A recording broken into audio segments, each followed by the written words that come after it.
বিসমিল্লাহির রহমানির রহিম।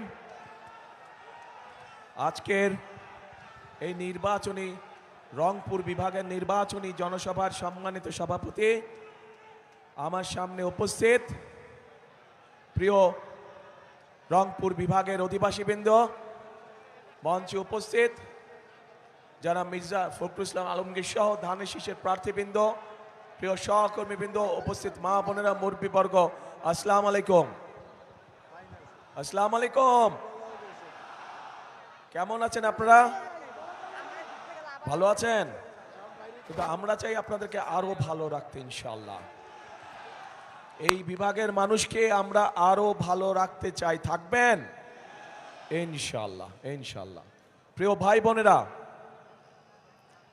এই রংপুর হচ্ছে আবু সাইদের পবিত্র রক্তে মিশানো মাটি। কাজেই যেই ত্যাগ আমরা জুলাই আন্দোলনে দেখেছি, সেই ত্যাগ কখনো বৃথা যেতে পারে না। আমাদেরকে যে কোনো মূল্যে সেই ত্যাগের মূল্যায়ন করতে হবে। কিন্তু কিভাবে আমরা আবু সাইদের সেই জীবন উৎসর্গ, সেই ত্যাগকে আমরা মূল্যায়ন করব? আমরা তাদের সেই ত্যাগকে, আবু সাইদ সহ যে 1400 ব্যক্তি শহীদ হয়েছে, যে 1400 ব্যক্তিকে হত্যা করা হয়েছে, এই মানুষগুলোর ত্যাগের মূল্যায়ন আমরা তখনই করতে পারবো যখন এই দেশের মানুষের রাজনৈতিক অধিকার এবং অর্থনৈতিক অধিকার প্রতিষ্ঠিত হবে, যার জন্য আবু সাইদ সহ আরো হাজারো মানুষ জীবন উৎসর্গ করে গিয়েছে। প্রিয় ভাই বোনেরা, আমি বিশ্বাস করি, অনেক মানুষ বলে যে রংপুর এলাকা, এই এলাকা সহ পুরা রংপুর বিভাগের যে জেলাগুলো বলে যে গরিব অঞ্চল, কিন্তু আমি বিশ্বাস করি এই অঞ্চল হচ্ছে অত্যন্ত সম্ভাবনাময় অঞ্চল। শুধু দরকার সঠিক পরিকল্পনা, শুধু দরকার সঠিক ব্যক্তির, শুধু দরকার সঠিক নেতৃত্বের। তাহলেই এই বিভাগের আমরা আমূল পরিবর্তন করতে পারবো। কিন্তু সেই আমূল পরিবর্তন করতে হলে ওই যে বললাম, সঠিক ব্যক্তি এবং সঠিক নেতৃত্ব দরকার। প্রিয় ভাই বোনেরা, আমাদের সামনে আমরা যদি দেখি, নিকট অতীতে দেশনেত্রী খালেদা জিয়া যখন দেশ পরিচালনার দায়িত্বে ছিলেন, শহীদ রাষ্ট্রপতি জিয়াউর রহমান এই যে আসার সময় দেখলাম যে বড় ধানের প্রস্তুতি চলছে। শহীদ জিয়া এই দেশের শাসনভার গ্রহণ করার আগে এখানে বড় ধান হতো? মুরব্বীরা আছে জানবেন, ইয়াং ছেলেপেলে যারা আছে তোমরা হয়তো জানবে না, কিন্তু মুরব্বীরা জানে হতো? হতো না। এটি শহীদ জিয়ার অবদান, অর্থাৎ ফসল, বাড়তি ফসল শুরু হয়েছে। প্রিয় ভাই বোনরা, একইভাবে যদি আমরা দেখি, তাহলে আমরা দেখব যে দেশনেত্রী খালেদা জিয়া যখন দেশ পরিচালনা করেছেন, সেই সময় আমরা দেখেছি যে এই অঞ্চলের সবচাইতে বেশি সংখ্যক মানুষ দারিদ্র সীমা থেকে বেরিয়ে এসেছিল। কিন্তু বিগত 16 বছর ধরে আমরা দেখেছি যে আরো যতগুলো মানুষ দারিদ্র সীমা থেকে বেরিয়ে এসেছিল, তথাকথিত উন্নয়নের নামে লুটপাট হয়েছে, কিন্তু মানুষের ভাগ্য পরিবর্তনের জন্য সঠিক কোনো পদক্ষেপ গ্রহণ করা হয়নি। ফলে মানুষের কর্মসংস্থানের ব্যবস্থা হয়নি। ফলে নতুন মানুষের, সাধারণ মানুষের জীবনযাত্রা টিকে থাকার জন্য নতুন ব্যবসা বাণিজ্য, মিল, কলকারখানা, কোনো কিছু এইখানে করা হয় নাই। প্রিয় ভাই বোনেরা, এই এলাকায় একটু আগে আমি আবু সাইদের বাড়ি থেকে আসলাম। আমি নিজেও জানতাম না যে সেইখানেও পর্যন্ত কয়লা আছে। আমি জানতাম দিনাজপুরে কয়লা আছে, কিন্তু আজ আমি শুনলাম যে সেখানেও কয়লা আছে। এই কয়লা যদি আমরা উত্তোলন করতে পারি, এই কয়লা দিয়ে আমরা অনেক কিছুর পরিবর্তন করতে পারবো। প্রিয় ভাই বোনেরা, আমরা সবাই জানি এই অঞ্চল হচ্ছে কৃষি প্রধান অঞ্চল। এই দেশের এই এলাকার মানুষ, ম্যাক্সিমাম মানুষ কৃষি কাজের সাথে জড়িত, এবং সেজন্যই আমরা দেখেছি যে বিগত 16 বছর যাবৎ সমাজের সব শ্রেণী পেশার মানুষের সাথে সাথে আমাদের কৃষক ভাইরাও কিভাবে অত্যাচার নির্যাতনের শিকার হয়েছে, কিভাবে কৃষিজাত পণ্যদ্রব্যের দাম মূল্য বৃদ্ধি হওয়ার ফলে কৃষকদেরকে বিভিন্ন সময় কষ্টের সম্মুখীন হতে হয়েছে। এবং সেই কারণেই আমরা হিসাব নিকাশ করে আমরা সিদ্ধান্ত নিয়েছি যে আগামী 12 তারিখে ইনশাল্লাহ ধানের শীষ সরকার গঠন করলে আল্লাহর রহমতে আপনাদের সমর্থন নিয়ে এই মুহূর্তে যাদের কৃষি ঋণ 10,000 টাকা পর্যন্ত আছে, আমরা সেই কৃষি ঋণ সুদ সহ ইনশাল্লাহ মওকুফ করব। সমগ্র বাংলাদেশে কৃষকদের 10,000 টাকা পর্যন্ত কৃষি ঋণ সুদ সহ ইনশাল্লাহ আমরা মওকুফ করব। প্রিয় ভাই বোনেরা, শুধু তাই নয়, এই এলাকার মানুষ স্বাভাবিকভাবে কষ্টে থাকার কারণে অনেক মানুষ আছে যারা বিভিন্ন সময় রেজিস্টার বিভিন্ন এনজিও থেকে ছোট ছোট ক্ষুদ্র ঋণ গ্রহণ করে থাকে না? অনেক মানুষ কিন্তু ছোট ছোট ঋণ গ্রহণ করেছে, ক্ষুদ্র ঋণ গ্রহণ করেছে তারা। আমরা সিদ্ধান্ত নিয়েছি যে ইনশাল্লাহ 12 তারিখে আপনাদের সমর্থনে ধানের শীষ 13 তারিখে সরকার গঠনে সক্ষম হলে পরে ইনশাল্লাহ আমরা এই যে ক্ষুদ্র ঋণ যারা রেজিস্টার্ড এনজিও থেকে গ্রহণ করেছেন, আমরা সরকারের পক্ষ থেকে এই ঋণ সেই এনজিওগুলোকে পরিশোধ করে দেব। আপনাদের পরিশোধ করা লাগবে না। এই অঞ্চলের মানুষকে সেই ঋণ পরিশোধ করা লাগবে না। প্রিয় ভাই বোনেরা, আমাদের এই এলাকাকে ঢেলে সাজাতে হবে, এই এলাকার মানুষের কর্মসংস্থান করতে হবে। এই এলাকায় প্রাকৃতিক সম্পদ যেরকম আছে, এই এলাকায় একই সাথে সবচেয়ে বড় সম্পদ কৃষি আছে।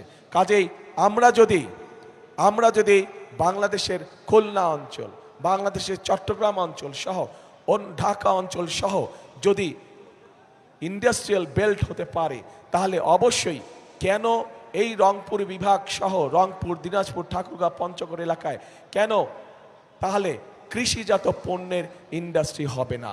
আমরা পরিকল্পনা গ্রহণ করেছি যে ইনশাল্লাহ 13 তারিখে বিএনপি সরকার গঠন করলে পরে আমরা কৃষিজাত পণ্যের যারা ব্যবসা বাণিজ্য করেন, যাদের ইন্ডাস্ট্রি আছে, তাদেরকে আমরা বিশেষ সুবিধা দেব, যাতে করে তারা এই এলাকায় এসে তাদের নতুন মিল ফ্যাক্টরি স্থাপনের কাজ শুরু করেন। তার ফলে এই এলাকার মানুষ কর্মসংস্থানের সুযোগ পাবে। শুধু তাই নয়, আমাদের দেশে বর্তমানে বহু তরুণ যুবক মানুষ আছে, যুব সমাজের মানুষ আছে যারা আইটিতে কাজ করে, যারা কম্পিউটার আইটিতে কাজ করে। আইটি কোম্পানি যেগুলো আছে, তারা যদি এইখানে এসে তাদের কোম্পানিগুলো স্থাপন করে এবং এই এলাকার ছেলে মেয়েদেরকে যারা আইটিতে কাজ করতে পারে তাদেরকে সেখানে চাকরি বাকরির ব্যবস্থা করে দেয়, তাহলে তাদেরকে সেই কোম্পানিগুলোকে আমরা একটি নির্দিষ্ট মেয়াদ পর্যন্ত করের ছাড় দিব, যাতে করে এই এলাকার মানুষ, এই এলাকার সন্তানেরা যাতে করে কর্মসংস্থানের ব্যবস্থা করতে পারে। প্রিয় ভাই বোনেরা, আমরা যদি এই কাজগুলো করতে পারি, এই কাজগুলো করার মাধ্যমে আমরা আবু সাইদের স্বপ্নের একটি অংশ, তার আত্মত্যাগের একটি অংশ আমরা পূরণ করতে পারবো। কিন্তু বড় যেই অংশটি রয়ে যাবে বাকি, সেটা হচ্ছে এই দেশের মানুষের রাজনৈতিক অধিকারকে ফিরিয়ে আনা। ঠিক, এই দেশের মানুষের অধিকারকে যদি ফিরিয়ে আনতে হয়, তাহলে আমরা একা পারবো না। কারণ 2024 সালে 5ই আগস্ট যে পরিবর্তন হয়েছিল, সেই পরিবর্তনের কোনো রাজনৈতিক দলের দ্বারা হয় নাই, কোনো নির্দিষ্ট কোনো রাজনৈতিক দলের দ্বারা হয় নাই। সেই পরিবর্তনে এই দেশের সকল ধরনের মানুষ, শ্রেণী পেশা নির্বিশেষে সকল মানুষ অংশগ্রহণ করেছিল বলেই সেদিন সেই পরিবর্তন সূচিত হয়েছিল। এবং এই পরিবর্তনকে যদি ধরে রাখতে হয়, তাহলে প্রিয় ভাই বোনেরা, উপস্থিত প্রিয় ভাই বোনেরা, আপনারা সহ বাংলাদেশের জনগণকে সামনের কাতারে এসে দাঁড়াতে হবে। এবং সামনের কাতারে এসে দাঁড়ানোর অর্থ হচ্ছে একটি নিয়মতান্ত্রিক উপায়, একটি নিয়মতান্ত্রিক পন্থায় আমাদেরকে গণতান্ত্রিক যাত্রা শুরু করতে হবে, যা দেশের আইন অনুযায়ী, সংবিধান অনুযায়ী আগামী 12 তারিখে যে নির্বাচনটি অনুষ্ঠিত হচ্ছে, সেই নির্বাচনে আপনাদেরকে বেরিয়ে আসতে হবে ঘর থেকে। সেই নির্বাচনে ঘর থেকে বেরিয়ে এসে আপনাদেরকে আপনাদের অধিকার প্রয়োগ করতে হবে। এবং এই অধিকার প্রয়োগ করার মাধ্যমেই আপনারা সঠিক ব্যক্তিদেরকে নির্বাচিত করবে যারা আপনাদের এই এলাকার উন্নয়নের জন্য কাজ করবে। প্রিয় ভাই বোনেরা, আমাদের দেশের জনসংখ্যার অর্ধেক হচ্ছে নারী। এই অর্ধেক নারী সমাজকে আমরা যদি পিছনে ফেলে রাখি, সাথে না নেই, তাদেরকে যদি অর্থনীতির অংশে পরিণত না করি, তাহলে কোনোভাবেই দেশকে সামনে এগিয়ে নিয়ে যাওয়া সম্ভব নয়। সম্ভব হবে? হবে না। এবং এই নারী সমাজকে অর্থনৈতিকভাবে ধীরে ধীরে স্বাবলম্বী করে গড়ে তোলার জন্য আমরা একটি কার্ড তাদের ঘরে ঘরে পৌঁছে দিতে চাই। প্রত্যেক গৃহিণী বা প্রত্যেক মায়ের কাছে আমরা ফ্যামিলি কার্ড নামে একটি কার্ড পৌঁছে দিতে চাই, যেই কার্ডের মাধ্যমে আমরা প্রত্যেকটি পরিবারকে এটি কোনো দলমত না, দলমত নির্বিশেষে সকল মা, সকল গৃহিণী এই কার্ডটি পাবে। এই কার্ডের মাধ্যমে আমরা তাদেরকে তাদের হাতে, সেই মায়েদের হাতে, সেই গৃহিণীদের হাতে প্রতি মাসে আমরা একটি সহযোগিতা পৌঁছে দিতে চাই, যার মাধ্যমে তারা ধীরে ধীরে স্বাবলম্বী হয়ে উঠতে পারে। ধীরে ধীরে অর্থনীতির উপরে তাদের একটি নিয়ন্ত্রণ প্রতিষ্ঠিত হতে পারে, যার মাধ্যমে তারা ব্যবসা বাণিজ্য, সন্তানের লেখাপড়া, সন্তানের স্বাস্থ্য সকল কিছু নিজের মতন করে দেখভাল করতে পারে। প্রিয় ভাই বোনেরা, শুধু মা বোনদের জন্য নয়, শুধু তরুণ সমাজের সদস্য বা যুব সমাজের সদস্যের কর্মসংস্থানের ব্যবস্থা নয়। আমি একটু আগে কৃষক ভাইদের 10,000 টাকা পর্যন্ত কৃষি ঋণ মওকুফ করার কথা বলেছি। এটার পাশাপাশি আমরা আরেকটি কাজ করতে চাই, সেটি হচ্ছে আমরা প্রত্যেক কৃষক ভাইয়ের হাতে, মাদের কাছে বা গৃহিণীদের কাছে যেমন ফ্যামিলি কার্ড পৌঁছে দেব, ঠিক কৃষক ভাইদের কাছে আমরা একইভাবে কৃষি কার্ড নামক একটি কৃষি কার্ড পৌঁছে দিতে চাই। 10,000 টাকা কৃষি লোন যেটা, ওটা তো মওকুফ করবই, এই কৃষি কার্ডও পৌঁছে দিতে চাই। কারণ এই কৃষি কার্ডের মাধ্যমে, ফ্যামিলি কার্ডের মাধ্যমে মাদের হাতে, গৃহিণীদের হাতে যেরকম একটি সহযোগিতা পৌঁছাবো, কৃষক কার্ডের মাধ্যমে আমরা কৃষক ভাইদের কাছে তাদের জমি অনুযায়ী আমরা অন্তত একটি ফসলের সম্পূর্ণ বীজ, সার, কীটনাশক তাদের হাতে তুলে দিতে চাই, যাতে করে তাদের নিজেদের উপর অর্থনৈতিক চাপ একটু হলেও যাতে কমে এবং ধীরে ধীরে যাতে আমাদের কৃষক ভাইরা আস্তে আস্তে অর্থনৈতিকভাবে স্বাবলম্বী হয়ে উঠতে পারে। প্রিয় ভাই বোনেরা, এখন এই পরিকল্পনাগুলোকে যদি বাস্তবায়ন করতে হয়, আমরা তো বাস্তবায়ন করব আল্লাহর রহমতে। আপনাদের সমর্থন নিয়ে আমরা সরকার গঠন করলে আমরা এইগুলো পরিকল্পনা বাস্তবায়ন করব, কিন্তু সেই পরিকল্পনা বাস্তবায়নে আপনাদের সাহায্য ছাড়া তো করতে পারবো না আমরা। আমাদের সংক্ষেপে আমাদের কয়েকটি পরিকল্পনার কথা আপনাদের সামনে তুলে ধরেছি। এখন আমি আপনাদের কাছে জানতে চাই, আমার জানতে ইচ্ছা করছে, আমাদের পরিকল্পনাটা বললাম, প্রিয় ভাই বোনেরা, আপনাদের পরিকল্পনাটা কি? হ্যাঁ, শুনি না। আরে ভাই, শুনি না তো। আপনি একটু জোরে বললে শুনি। রাইট, ধানের শীষ। কবে? হ্যাঁ, কবে? 12 তারিখ। কখন যাবেন? কখন যাবেন? একদম ফজরের ওয়াক্তে গিয়ে ফজরের সময় ওখানে জামাত আদায় করতে হবে, যাতে করে ওই 16 বছর যেমন নিশিরাতের নির্বাচন হয়েছিল, আমরা এবার আর করতে দেব না। 16 বছর যখন আমুর নির্বাচন হয়েছিল, আমরা এবার করতে দেব না। এবার হচ্ছে জনগণের পালা। জনগণ এবার সিদ্ধান্ত নেবে তারা কি করবে। কাজেই জনগণ, সকল মুসলমান, হিন্দু, বৌদ্ধ, খ্রিস্টান, যে যেখানে আছেন, সকল ধরনের মানুষ যারা ভোটার, প্রত্যেকে ভোরবেলায় গিয়ে ভোট কেন্দ্রের সামনে লাইন দিয়ে দাঁড়াতে হবে, যাতে করে কেউ কোনো ষড়যন্ত্র করতে না পারে।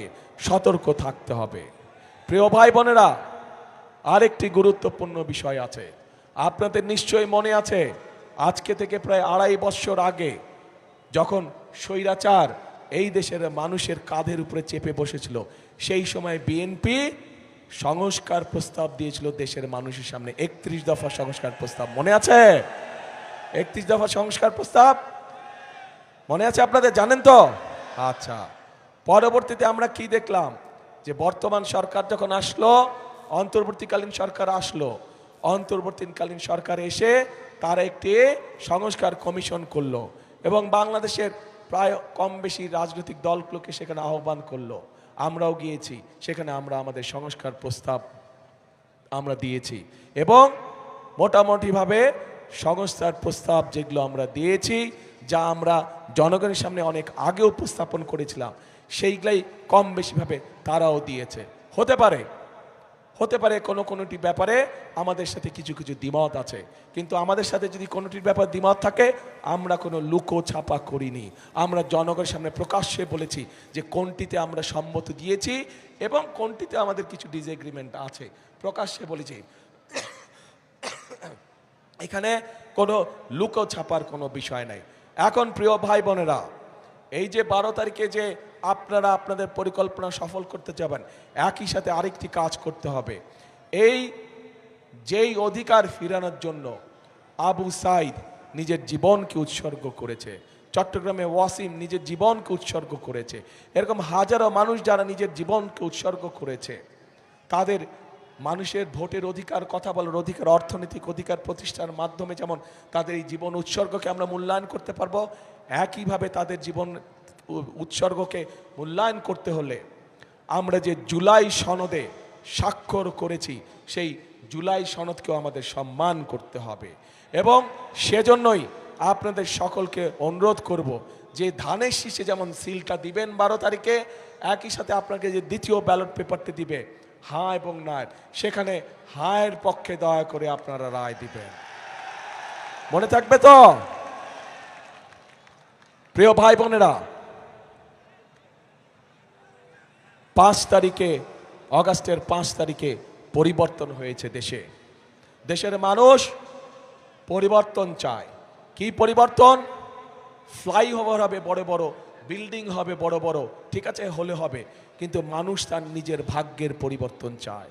মানুষ চায় কর্মসংস্থান, মানুষ চায় নিরাপদে রাস্তা দিয়ে হাঁটবে, মানুষ চায় নিরাপদে রাতে বাসায় ঘুমাবে, মানুষ চায় নিরাপদে যে যার চাকরি বাকরি ব্যবসা বাণিজ্য সব কাজ কারবার করবে, তাই তো? কাজে সেই নিরাপদ ব্যবস্থা যদি তৈরি করতে হয়, তাহলে আপনাদেরকে সমর্থন লাগবে। আপনাদের সমর্থন থাকলে সেই নিরাপদ ব্যবস্থা ইনশাল্লাহ বিএনপি বাংলাদেশে প্রতিষ্ঠিত করতে পারবে। কারণ বিএনপির অতীত ইতিহাস আছে, দেশের আইন শৃঙ্খলা কিভাবে নিয়ন্ত্রণ করতে হয় সেটি বিএনপি একমাত্র অতীতে দেখিয়েছে। বিএনপি দেখিয়েছে বলেই, বিএনপির অভিজ্ঞতা আছে বলেই বিএনপির পক্ষেই সম্ভব একমাত্র দেশের আইন শৃঙ্খলাকে সঠিকভাবে শক্তভাবে নিয়ন্ত্রণ করা এবং শক্তভাবে মানুষের নিরাপত্তা প্রদান করা। প্রিয় ভাই বোনেরা, যেই পরিকল্পনার কথা বললাম, আবু সাইদের স্বপ্নের যে কথাগুলো আমি বললাম, এগুলো যদি বাস্তবায়ন করতে হয়, তাহলে আমাদেরকে আরেকটি বিষয়ের টুটি চেপে ধরতে হবে। বলেন তো কি সেটা?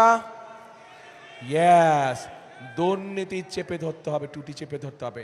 আমরা দেখেছি বিগত 16 বছর উন্নয়নের নামে মেগা প্রজেক্ট হয়েছে। যদি মেগা প্রজেক্টই শুধু হতো আমাদের আপত্তি ছিল না, কিন্তু আমরা দেখেছি কিভাবে মেগা প্রজেক্টের নাম করে মেগা দুর্নীতি করা হয়েছে। এই দুর্নীতির অবসান হতে হবে। আবু সাইদের হত্যাকারীদের যেমন বিচার হতে হবে, দেশের মানুষের সম্পদ লুটপাট করে যারা বিদেশে পাচার করেছে, অর্থ পাচার করেছে, তাদেরও এই দেশে বিচার হতে হবে এবং সেই অর্থ, লুটপাটকৃত অর্থ আমাদেরকে চেষ্টা করতে হবে বিদেশ থেকে দেশে ফিরিয়ে নিয়ে এসে মানুষের কাজে ব্যবহার করা। এবং প্রিয় ভাই বোনেরা, এই কাজটিও যদি কেউ করতে পারে, সেটাও একমাত্র বিএনপির পক্ষেই করা সম্ভব। কারণ একটি আন্তর্জাতিক সংস্থা, যেই সংস্থাটি এই দুর্নীতিতে কে কত নাম্বার পেল এই হিসাব যারা করে, তাদের হিসাব মতেই 2001 সালে যখন খালেদা জিয়া দায়িত্ব পায়, তখন থেকে আস্তে আস্তে বাংলাদেশ দুর্নীতির রাহুগ্রাস থেকে উপর দিকে উঠতে থাকে, মুক্ত হতে থাকে। কাজেই বিএনপি এটিও প্রমাণ করে দেখিয়েছে যে বিএনপি একমাত্র পারে দেশকে দুর্নীতির রাহুগ্রাস থেকে মুক্ত করার জন্য। প্রিয় ভাই বোনেরা, একটি দল আছে, সেই দল বিএনপি সম্পর্কে মিথ্যে কথা বলে যাচ্ছে কয়েকদিন ধরে। আপনাদের নিশ্চয়ই মনে আছে, আজও দেখলাম তারা বলেছে তাদের দুজন সদস্য 2001 থেকে 6 পর্যন্ত আমাদের সাথে সরকারে ছিল। মনে আছে আপনাদের? এখন তারা বলছে যে বিএনপি সময় বলে পরিস্থিতি অন্যরকম ছিল, তাদের মানুষগুলা ভালো আর আমাদের মানুষগুলা খারাপ।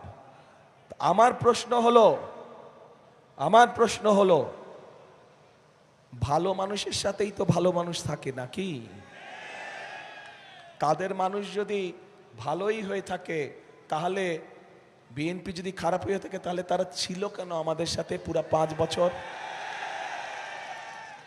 আমাদের সাথে প্রথম থেকে শেষ দিন পর্যন্ত তারা ছিল, এবং তাদের থাকাটাই প্রমাণ করে খালেদা জিয়া যে দুর্নীতিতে সফলভাবে নিয়ন্ত্রণ করতে সক্ষম হয়েছে।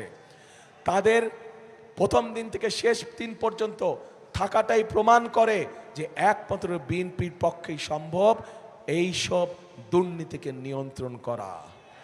এবং তাদের প্রথম দিন থেকে শেষ দিন পর্যন্ত থাকাটাই প্রমাণ করে যে বিএনপি পারে একমাত্র এই দেশকে সঠিক দিক নির্দেশনা দিয়ে পরিচালনা করার জন্য।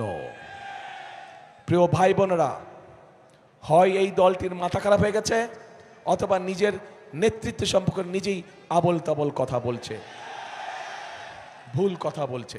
কাজে সেই বিতর্কে আমরা যেতে চাই না। আমাদের শক্তি হচ্ছে বাংলাদেশের জনগণ। আমাদের শক্তি যেহেতু বাংলাদেশের জনগণ, সেই জন্য বাংলাদেশের জনগণের কাছে আমরা ফিরে যেতে চাই। আমাদের শক্তি যেহেতু বাংলাদেশের জনগণ, সেই জন্য বাংলাদেশের জনগণের কাছে আমরা ভালো মন্দ যা কিছু আছে সব কিছুর রায় আমরা বাংলাদেশের মানুষের কাছেই রেখে দিতে চাই। বাংলাদেশের মানুষের সিদ্ধান্তই আমাদের প্রথম এবং শেষ সিদ্ধান্ত। প্রিয় ভাই বোনেরা,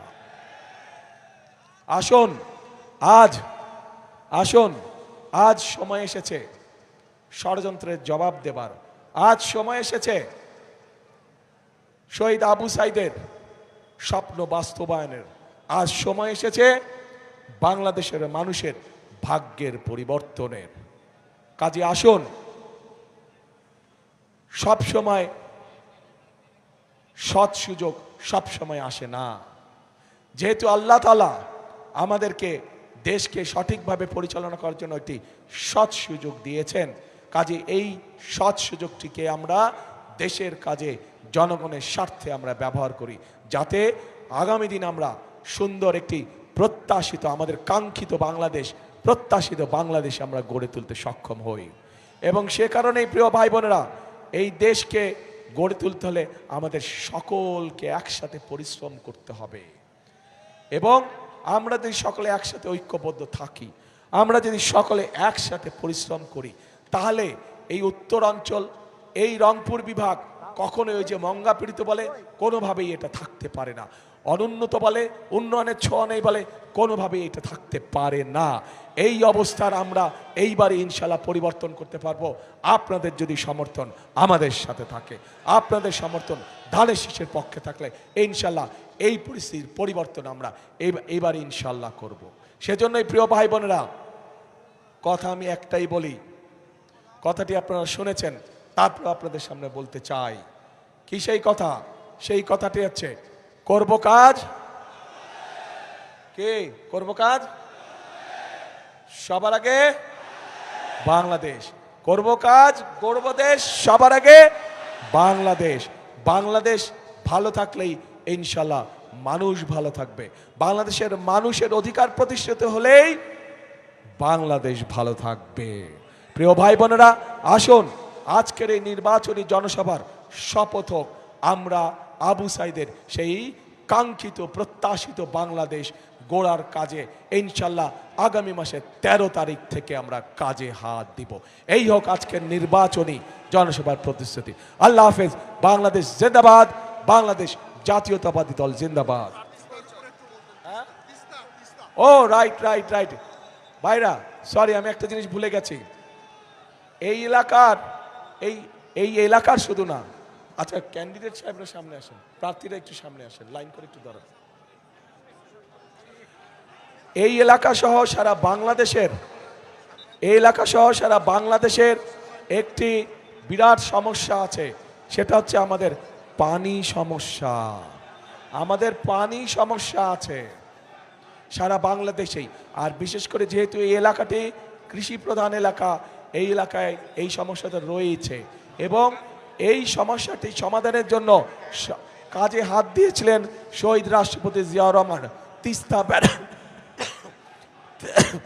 তিস্তা ব্যারেজ প্রকল্পের কাজ ইনশাল্লাহ 12 তারিখে নির্বাচনের পরে 13 তারিখে বিএনপি ইনশাল্লাহ সরকার গঠন করলে এই এলাকার মানুষের জন্য যে তিস্তা ব্যারেজের স্বপ্ন, আমরা সেটি পূরণের কাজে যথাসম্ভব দ্রুত হাত দিব ইনশাল্লাহ।